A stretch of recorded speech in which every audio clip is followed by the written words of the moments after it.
தொகுதி மறுவரையறை மற்றும் மகளிர் இடஒதுக்கீடு அரசினர் தனி தீர்மானம். தமிழ்நாடு உள்ளிட்ட அனைத்து மாநிலங்கள் மற்றும் யூனியன் பிரதேசங்களில் மக்களவை, சட்டப்பேரவை உறுப்பினர்களின் எண்ணிக்கையானது கடந்த 50 ஆண்டுகளாக 1971ஆம் ஆண்டினுடைய மக்கள் தொகை கணக்கெடுப்பு புள்ளி விவரங்களின்படி நிர்ணயிக்கப்பட்டு தேர்தல்கள் நடத்தப்பட்டு வருகிறது.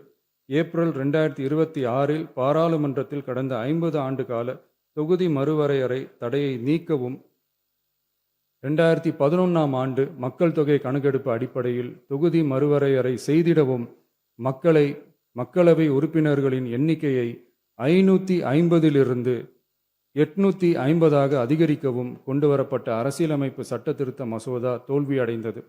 இந்நிலையில் மீளவும் மேற்குறிப்பிட்ட அரசியலமைப்பு சட்ட திருத்த மசோதா கொண்டுவரப்பட உள்ளது என தெரிந்ததின் அடிப்படையில் 1971க்கு பிறகு உள்ள எந்த மக்கள் தொகை கணக்கெடுப்பை அடிப்படையாக கொண்டு தொகுதி மறுவரையறை செய்தாலும் மக்கள் தொகையை சிறப்பாக கட்டுப்படுத்திய தமிழ்நாடு உள்ளிட்ட தென் மாநிலங்களின் நாடாளுமன்ற பிரதிநிதித்துவம் நிரந்தரமாக பாதிக்கப்படும் என்பது நிதர்சனமான உண்மை. ஒன்றிய அரசு அளித்த உறுதியின்படி மக்கள் தொகை கட்டுப்பாட்டு திட்டங்களை சிறப்பாக செயல்படுத்தி நல்ல பொருளாதார வளர்ச்சி கண்டு நல்ல சுகாதாரம், மக்கள் நல திட்டங்களை மேற்கொண்டு வரும் எந்த ஒரு மாநிலமும் தொகுதி மறுவரையால் பாதிக்கப்படாமல் பார்த்து கொள்வது ஒன்றிய அரசின் தலையாய கடமையாகும்.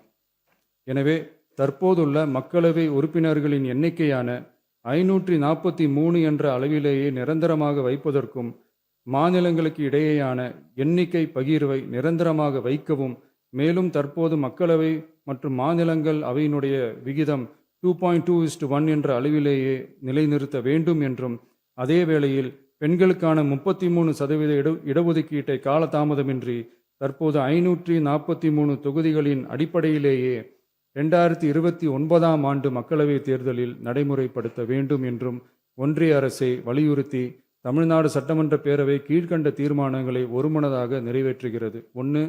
நாடாளுமன்ற மக்களவையின் மொத்த உறுப்பினர்களின் எண்ணிக்கையை 543 என்ற நிலையிலேயே நிரந்தரமாக்க வேண்டும்.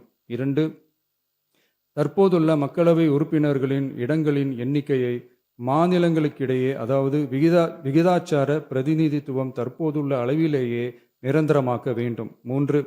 வரவிருக்கும் மக்களவை பொது தேர்தலிலும் அதன் பிறகு சட்டமன்ற பொது தேர்தல்களிலும் 1/3 தொகுதி ஒதுக்கீட்டு பலனை பெண்கள் பெறுவதை உறுதி செய்ய வேண்டும் என ஒன்றிய அரசை தமிழ்நாடு சட்டமன்ற பேரவை ஒருமனதாக வலியுறுத்துகிறது.